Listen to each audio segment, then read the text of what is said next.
그러면 이후에 동북사지에 게재된 논문들의 연구는 어떤 경향을 띠고 있는가? 여러 가지 주제들이 있습니다만 특별히 고구리사를 중화인민공화국의 역사로 삼고자 하는데 동원되었던 5가지 주제를 뽑아서 기존 연구에서 잘 다루지 않았던 5가지 주제를 통해서 살펴보도록 하겠습니다. 그럼 이제 동북사지에 게재된 논문들이 어떤 경향성을 띠고 있는지 첫 번째로 동일 문화권으로서 고구리사를 자국사하는 작업에 대해서 간단히 살펴보도록 하겠습니다. 2004년과 2005년의 두 편의 논문과 그 다음에 동북공정 이후 동북공정을 보다 공고히 하는 시점인 2004년의 논문 한 편을 중심으로 비교해서 설명하도록 하겠습니다. 2004년에 발표된 강유동의 이 논문은 대일통, 즉 전통적인 중화세계를 중심으로 한 세계관을 타국에 적용하는 관점을 보여주고 있는 것이며, 두 번째는 만주족의 독자적인 문화가 한무제 이후에 고구리의 문화적 토대로 규정됐다는 것을 주장하는 논문입니다. 대일통이라고 하는 것은 중화인민공화국의 역사, 친화사에서는 자신들의 역사를 바라보는 하나의 세계관, 역사관으로서는 성립이 가능하나 과연 같은 시기의 주변 세력들, 주변 민족 국가들이 과연 중국과 같은 그런 시각으로 자신들의 세계를 이해하는지는 전혀 무관한 것입니다. 따라서 친화만의 세계관을 일방적으로 다른 세계에 적용한다는 점에서 동일 문화권으로서 고구리사를 자국화하는 작업에 가장 문제가 있다고 보는 것이며, 다음으로 한무제 이후의 한문화가 고구리사의 문화적 토대라고 규정했는데 고구려의 역사는 700년의 역사를 갖고 있습니다.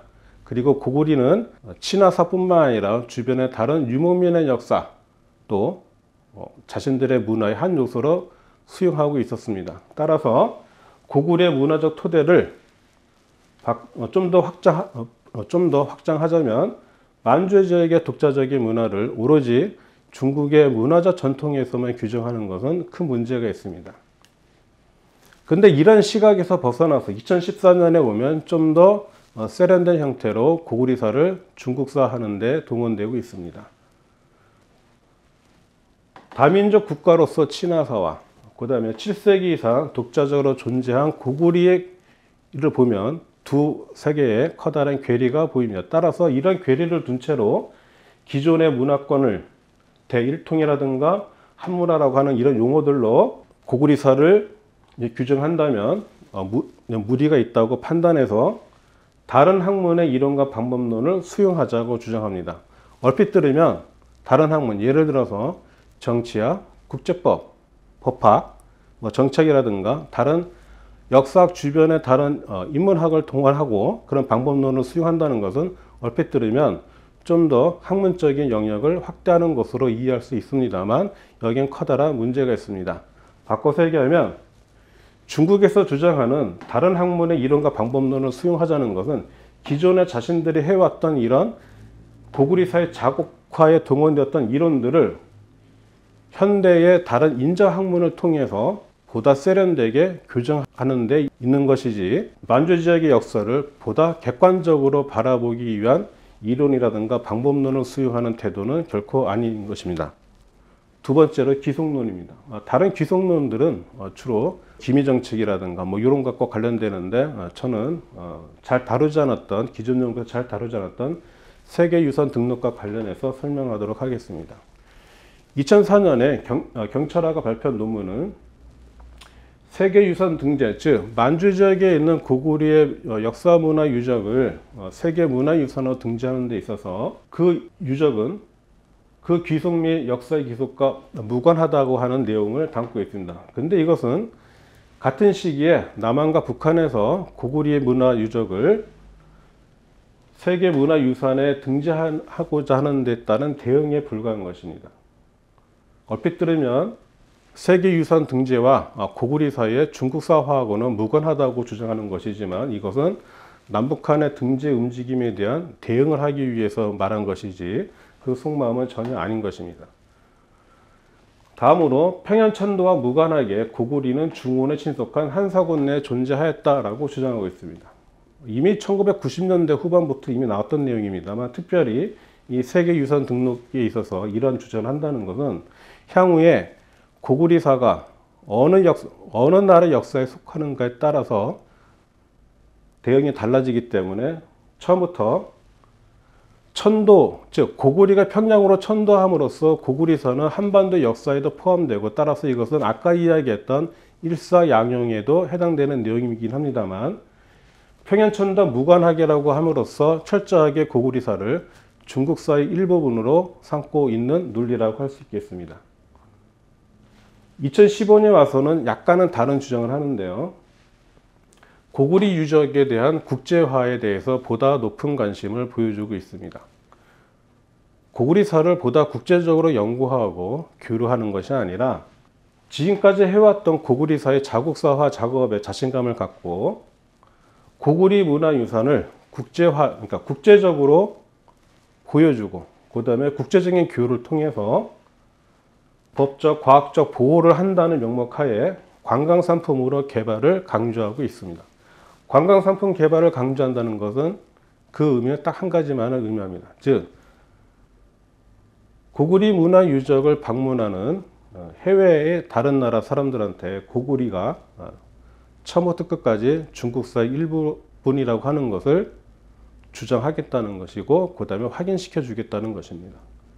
바꿔서 얘기하면 이들이 말하는 국제화하라고 하는 것은 고구리사 연구의 영역을 확대하는 것이 아니라 철저하게 자국사임을 밝히기 위한 수단에 불과한 것입니다. 바꿔서 좀 더 자세히 설명하자면 2004년부터 2009년까지 동북사제에서 고구리사의 중국사화 작업은 그 논리를 개발하고 그 논리에 따른 주장을 확대해 나가는 과정이라면, 2010년도부터는 보다 그것을 공고히 와서 국제적으로 인정받고 한국의 고구리사 연구에 대한 대응을 하는 데 있다고 할 수 있습니다. 세 번째로 유이면사에 관련해서 살펴보도록 하겠습니다. 중화인민공화국에서 생각하는 고구리사와 관련된 유이민사는 다음과 같은 주된 내용을 하고 있습니다. 고구려 전 시기를 한족으로의 동화에 국한시켜서 언급한다는 점입니다. 특히나 삼국사학의 고구리를 표현하고 있는 내용, 중국 동북의 변두리라고 하는, 이것은 신라본계 최치원이 중국에 보낸 국서에 고구리를 평가한 내용입니다. 거기에 중국 동북의 변두리라고 표현되어 있습니다.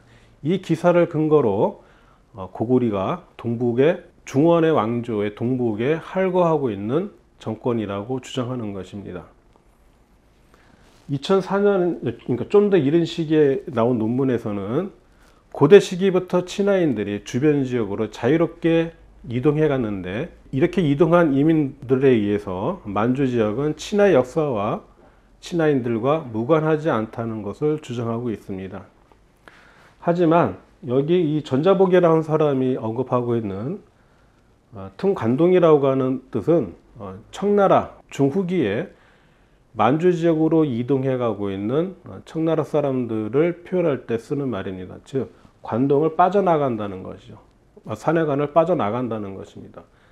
즉, 근현대의 용어를 갖고 정근대 고대사의 연구에 적용하고 있다는 문제점도 있긴 하지만, 무엇보다 중요한 오류는 친화인들이 자유롭게 주변 지역으로 이동 및 이민해 갔다는 것입니다.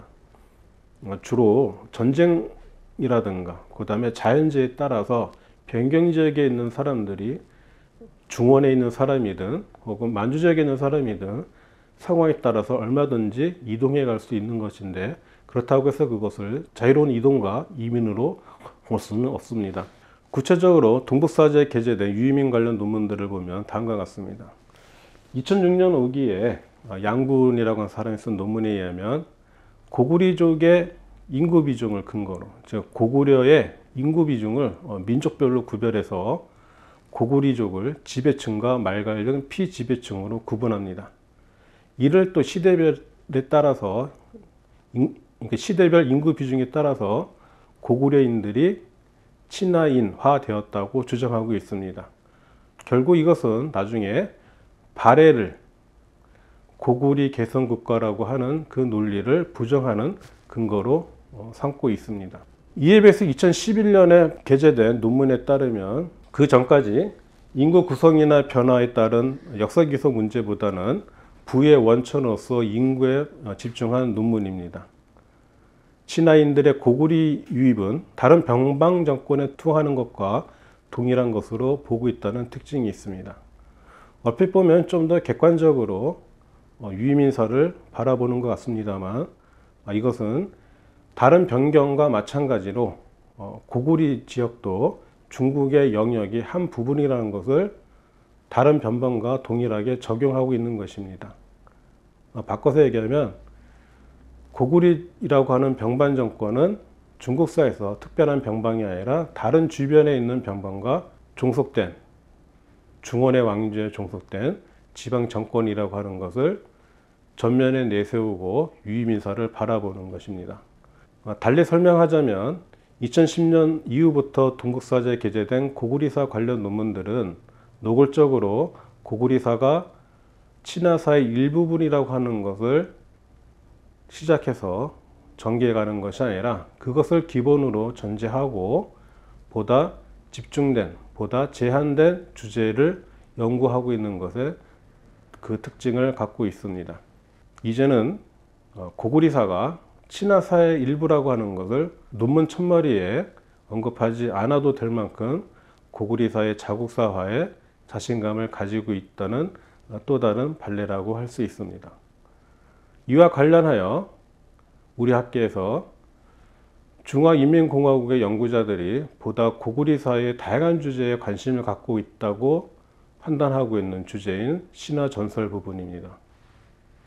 이 신화전설은 얼핏 보면은 중화인민공화국의 역사학자들이 고구리사를 보다 다양하게 연구하고 있는 사례라고 볼 수 있다고 판단할 수는 있겠지만 그 실제 내용을 보면 전혀 그렇지 않습니다.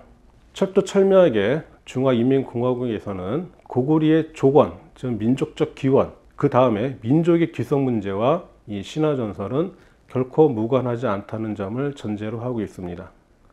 동북공정 이후 고구리의 신화전설이 친화의 문화전통에 영향을 받았다는 점을 강조하고 있습니다. 물론 이것은 전혀 틀린 말은 아닙니다. 어느 나라의 역사든 어느 나라의 신화전설이든 독자적으로 형성된 것도 있겠지만 엄밀하게 말하면 그런 독자적인 형성 과정도 주변 지역과의 역사 문화와 혹은 그 전통에 영향을 받지 않은 신화와 전설은 없습니다. 보통 우리는 이것을 문화 수용이라고 하는 측면에서 이해하고 그렇게 말하고 있습니다. 하지만 중화인민공화국에서는 이 신화 전설이 중화 세계에 문화적 영향을 받았다는 것에서 나아가서 그러한 이유 때문에 그 조건이 바로 친화사에 있다라고 주장하는 것으로 나아가고 있습니다. 전혀 학술적이지 않은 판단이라고 할 수 있겠습니다. 2014년 4기에 발표된 장벽파의 논문에 보면 다음과 같은 주장을 서슴없이 하고 있습니다. 어느 한 민족의 근원인 신화 문화가 갖는 의미와 문화 형태 및 그 문화적 연원이 그 민족의 문화적 특성을 인식하는 데 머물지 않고 더 나아가서 그 민족을 귀속시키는 중요한 원칙이자 근거라고 주장하고 있습니다. 신화 문화가 어느 한 민족의 문화적 뿌리인 것은 어느 누구도 부정하지 않습니다. 하지만 그것이 바로 특정한 민족을 특정한 민족의 역사에 귀속시킨다고 하는 것은 전혀 학술적이지도 학문적이지도 않습니다. 고구리사가 중국사의 일부, 친화사의 일부라고 하는 것을 주장하기 위한 억지 주장일 따름입니다. 다음으로 전쟁사 관련해서 간단히 살펴보도록 하겠습니다. 2004년과 2015년에는 좀 더 분명한 차이가 있습니다. 즉 2010년 이전까지 동북공정기에는 고구리사가 중화인민공화국의 역사라는 것을 강변하기 위해서 주로 정토라고 하는 즉 중화인민공화국의 역사문화 전통에 기인한 정토라는 개념으로 친하의 천하간의 근거에서 중원 세력과 그들이 말하는 중원 세력과 고구리 사이의 전쟁을 언급하고 있다면 2010년 이후에는 좀 더 다른 방식으로 이 전쟁사를 다루고 있습니다. 내용을 보면은 2015년에 풍립군의 이 논문에서는 친하와 고구리 사이의 전쟁을 보다 고구리 중심적인 시각에서 바라보고 있다는 특징을 갖고 있습니다. 즉, 그 전까지는 중국 중심의 천하관이라고 하는 개념에서 정벌이라는 개념으로 고구리와의 전쟁을 살펴봤다면 2010년도 이후에는 그것이 아니라 다른 시각, 고구리를 중심으로 한 시각에서 고구리 입장에서 전쟁을 바라보고 있다는 특색을 갖고 있습니다. 이전의 천하관을 더 이상 논문에서 노골적으로 표현하고 있는 것은 아닙니다. 나아가서는 2016년 학문으로 제호가 바뀐 뒤 논문에서는 친하 이외, 즉 그전까지 친하와 고구리 사이 전쟁에 주된 관심을 가졌다면 2016년에 와서는 고구리와 주변지역, 친하를 제외한 주변지역, 신라라든가 백제 혹은 북방 유목민족과의 전쟁에 보다 관심을 가지기도 하고 있습니다. 따라서 요 논문들만 보면 전통적인 천하관에 기반한 고구리와 친하의 전쟁을 바라보는 단계를 벗어났다고는 볼 수 있겠습니다만 그것은 기본으로 깔려 있는 것이고 고구리를 중심으로 한, 즉 고구리는 더 이상 외부의 역사가 아니라 친하사의 일부이기 때문에 친하사 내부의 소수 민족의 정권으로서 고구리 입장에서 중원 세계와의 전쟁을 바라보는 것이지 별도의 세계로서 친하사와 별개의 역사로서 고구리사를 바라보는 것은 결단코 아닙니다. 그리고 관계토왕의 백제 남정 문제와 관련해서 쓴 논문 역시 고구리가, 즉 친하사의 일부분인 고구리가 친하를 제외한 다른 지역과 어떠한 전역을 벌였는가에 관심을 가진다는 것은 향후에 고구리와 관련된 한반도의 역사를 노골적으로 자국화하려고 하는 준비의 일환이라고도 볼 수 있다는 점입니다. 지금까지 말씀드린 내용을 간단히 세 가지 측면에서 정리하고 마치도록 하겠습니다. 계속 말씀드렸다시피 동북공정은 1980년대 후반 중화인민공화국의 개혁개방 이래 직면한 만주 지역의 경제개발과 경제적 사회적 위기를 극복하고 마르크스주의에 기반한 사회발전과 지역 안정을 도모하는 정치적 수단입니다. 여기부터 여기까지는 동북사제에서 누누이 강조되고 있는 만주 지역 역사 연구의 목적입니다. 동북사제는 그래서 이를 중화인민공화국의 정치적 목표, 중국 공산당의 목표를 달성하기 위한 도구에 지나지 않는다는 점을 다시 한번 강조드립니다.